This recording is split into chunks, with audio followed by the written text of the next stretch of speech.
Yesterday morning, I was running a practice and we were doing off the block 50s, going through the various strokes. I wanted them to focus on their primary stroke.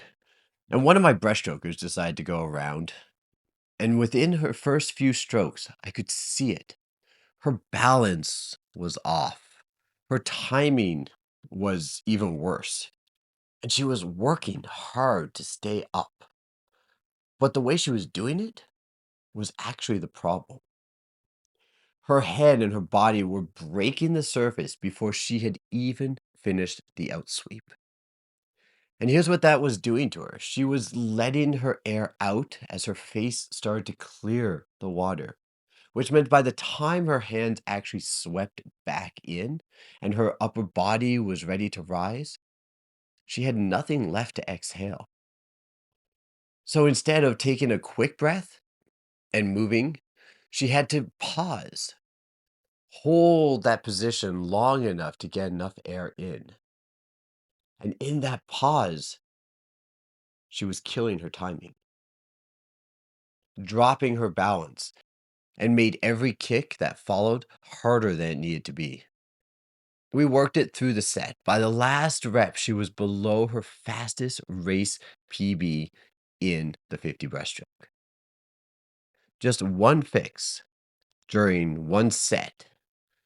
That kind of shift doesn't happen by accident. It happens when you find the right thing to work on. That's what today's video is going to be all about. Breaststroke is a stroke with the least amount of forward propulsion and the highest amount of drag. That's not an opinion, that's just literally physics. In other strokes, you can muscle through with imperfect mechanics.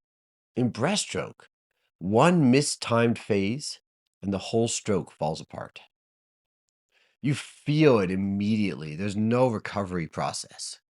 That heavy, grinding feeling where you're working hard and going absolutely nowhere. Most swimmers assume that the problem is usually the kick. It isn't. The kick is just the victim. The pole creates the conditions, but the kick either cashes in or it doesn't. And almost every breaststroke problem I've seen on deck traces back to two positions in the pole that are slightly off. Not dramatically wrong, just off enough that everything downstream will suffer. I'm going to show you exactly what those two positions are and how the one small detail about breathing connects them both. Now, before that I do that, I want to tell you a little bit about what happens inside the Swim Accelerate, my online coaching community with competitive swimmers and swim parents who show up every single day. Your swimmer is working hard but not getting faster. If breaststroke feels like it's a constant fight, no matter how much you practice it, that's the kind of stuff we start with. We take swimmers who are struggling in plateaus and help them reach their potential. Some swimmers have now gone on to breaking team records, and others, like our master swimmers, have gone on to the World Masters and to finals. It's free to join. No credit cards, no algorithms. The link is in the description below. Now let's get back into breaststroke. Here's what I see often. The swimmer finishes the kick, hits the streamline, and starts the next outsweep, and then immediately lifts. The head comes up early, the body follows, and from outside, it looks like they're trying to breathe. But that's not actually what's driving it. What's driving it is that you never exhaled properly in the first place. When you come into that outsweep still holding air, your instinct is to let it out the moment your face gets close to the surface, which means that the exhale is happening too late and too slow. By the time the hand sweeps back in and the body starts to rise, the breath isn't ready. So the swimmer either rushes through the exhale mid pull or they stall, holding that lifted position long enough to complete the breath cycle. Both options cost you. The early lift changes the angle of everything. When the upper body rises before the outsweep is complete, the hands and forearms are no longer oriented to push backward. They're angled down. Instead of the pull moving you forward, a large portion of it is spent lifting your body out of the water. You're working against yourself. And the stall kills rhythm. And breaststroke is all about rhythm. That pause between the in sweep and the arm recovery is where the breaststroke timing just collapses. The legs are drying up, the arms are frozen, and forward momentum drops to almost nothing. The fix of all of it starts earlier than most swimmers even realize. After your kick, you're in a streamline, moving forward into the highest velocity you'll reach in the entire stroke cycle. As the arms start to move out, the velocity will drop. There's no avoiding that. The arms are positioning themselves, not yet propelling. So any added drag during this phase costs you more here than anywhere else in the stroke. The single most expensive thing you can do during the outsweep is lift your head too early. When your head comes up before the widest part of your stroke, the upper body follows. And the surface area you're presenting to the water roughly doubles, maybe even triples in size. You've gone from this narrow line cutting forward to a wall that water now has to try to move around. And you've changed the angle of your arms in the process. Here's a simple way you can feel it on dry land. Stand with your arms overhead. Start opening them up like you're beginning the outsweep. Keep your body straight and find the moment where the hands start to reordinate back towards the insweep. The elbows stay high, the forearms and hands face down. It's easy from there. Now freeze at that exact point and bend backward the way you would if you were lifting your head before the widest point. Feel where the hands go. They're no longer facing the floor, they're angled back at roughly 45 degrees, which means when you pull, a significant portion of that force is going down instead of backward. That's the cost of an early lift. Position one is simple.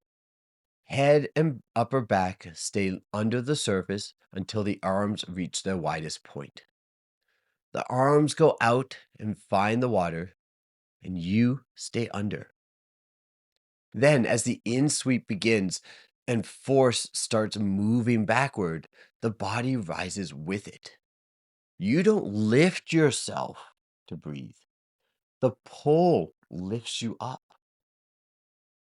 And here's where the exhale comes back in. If you're exhaling through the outsweep while staying under the water in steady and controlled, then by the time the in sweep begins and the body starts to rise, the lungs are ready to accept new air. The breath in is quick.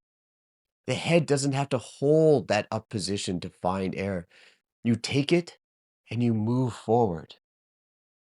That's what my swimmer found in practice. Once the exhale came earlier, she didn't need to stay up, which meant she stopped fighting her own mechanics on every single cycle. Position one keeps you from losing speed, but position two keeps you from destroying the rhythm you've just built. This is the moment where the pull is supposed to finish and turn into arm recovery without a pause, without a stall, without blocking the kick. The rule is pretty straightforward. At the end of the in sweep, the upper arm should be roughly vertical relative to the waterline, not angled back behind the body, which is what I see quite frequently, not pressed against the ribs, vertical, then forward. When swimmers pull too far back, something specific happens. The arms have to travel over a longer distance to recover. The hands dig out from under the body, and because the upper body is already up from the water at this point, the body starts to sink before the arms can move forward, before the kick can fire. And that sinking is what forces the kick to just be downward and not get that hip lift into your next stroke. Even though we want a kick that does lift the hips, we don't want it to just be an up and down motion. That and backward kick needs to drive you into that forward position. When position two is right, the elbows stop under the shoulders and the arms shoot forward cleanly. No detour, no pause. The body stays higher through the transition. And the kick fires from a position where it can actually do its job. The circularity matters here. Breaststroke pull isn't a straight back motion. It curves out, back, and in with the arms blending from one phase into the next without stopping. If you maintain that curve and let the elbows stop at vertical, the arms are already aimed at the recovery before you consciously think about it. Position one and position two work together. One creates the platform for the pull to work from. Two makes sure the work you did with the pull actually becomes forward motion. And the exhale ties them together by making the breath quick enough that you can stay under longer in position one and move through position two without stalling for air. So, how do we put this into practice? I've got two drills for you that I'd like you to try. The first drill is about building awareness of position one. Nothing else, pretty simplified. Start with a clean streamline. Legs can be passive or give yourself a light flutter kick, just enough to stay flat in the water. Before you initiate the pull, press yourself slightly under the surface so a thin layer of water passes over the head. Begin that outsweep with no force. The goal is to stay under through the entire outsweep. What you'll notice is that your hands round into that insweep. The body will start to rise on its own. You don't need to force it. The pull does it for you. That's the feeling you're looking for. Use a snorkel if you'd like, just to kind of practice the motion. But I recommend using no snorkel on this one so you can practice that exhale. Run this as 25s with about 20 seconds rest. A relaxed effort here. All the focus is staying through the outsweep and the exhale. The second drill basically has the same setup as the surface pull, but now you're going to have awareness of that glide motion. Start in your streamline, dip slightly under before the pull, stay under through the outsweep, let the body rise on that insweep, and recover the arms straight back into that streamline.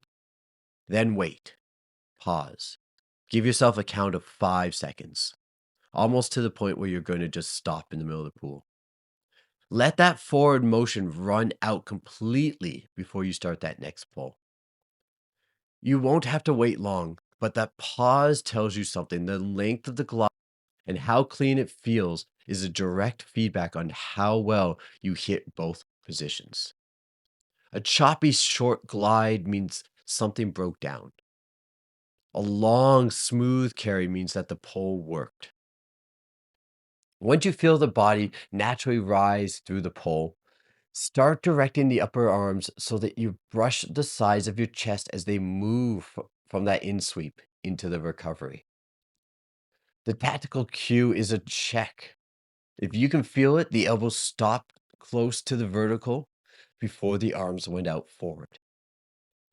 Again, run these as 25s with 20 seconds rest. Give yourself a little bit more of a moderate effort here and judge each rep by the quality of the glide. Now, I know I said there was only two drills, but I want to add this third one. This one bridges everything together. It builds on the awareness into a full swim. It's a common drill. It's one of the classic breaststroke drills. So you take your normal breaststroke cycle, one pull, one kick. In this drill, then you add an extra pull between each kick. So the pattern is pull, kick, pull, pull, kick. The second pull comes immediately after the kick glide and before the next kick fires. Here's what to pay attention to. After the kick, you'll feel that surge forward clearly, especially if you've done the earlier drills. The goal of the extra drill, though, is to chase that feeling. You won't match it because you don't have the legs, but the closer you can get, the better you're executing position one and position two. The drill also gives you more cognitive space. When the kick temporarily is removed from one of the cycles, you can put full attention on what the arms are doing. Once you start feeling that surge through the pull itself, you're hitting those positions on cue. Run this as 50s. Give yourself time to figure out where you are in your cycle. One focused pull for every kick, then that extra pull just to add it in. If you were going to take one thing away from this video, I'd like you to focus on this one cue. Stay under through the outsweep. Exhale there. Let the pull lift you up. That's it. Not 3 reminders, not checklists on the walls. That one sequence, when it's working, positions everything else correctly. The breath is ready, the in sweep starts from the right angle, the arms finish without stalling. The kick fires from the body that is still moving forward. It gives you that extra surge. When it breaks down, the back half of a hard set, late in the race, whenever you are getting tired, it will double. Fatigue makes that exhale shorter and later, which rushes the breath, which makes the lift come earlier, which unravels position 1 and 2 in sequence.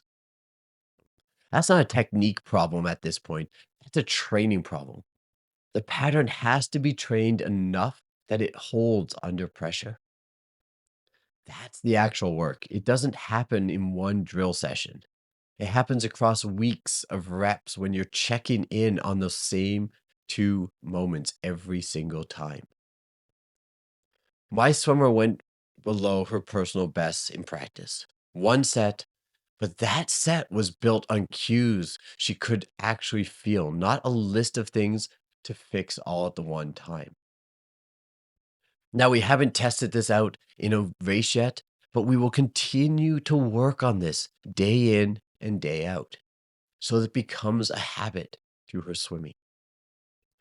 Find the positions, train them until you don't require them to have any thought. That's when breaststroke becomes fun and stops feeling like work. So, if you want to have fun swimming your breaststroke or any of your swims again, and reconnect with your enjoyment of the pool so that you can hit those PBs on a regular basis. That's the kind of work, the stroke technique, the detailed precision that we translate from practice into race speed inside the swim accelerator every single week. We break down technique. We talk about drill progressions, the cues that actually help when it matters most. We dive in to the swimmer's mind behind the blocks. It's free to join, so I invite you to come check it out. The link is in the description below, as I said before. Come in and tell me what's not clicking in your stroke right now. Until next time, I'll see you between the laps.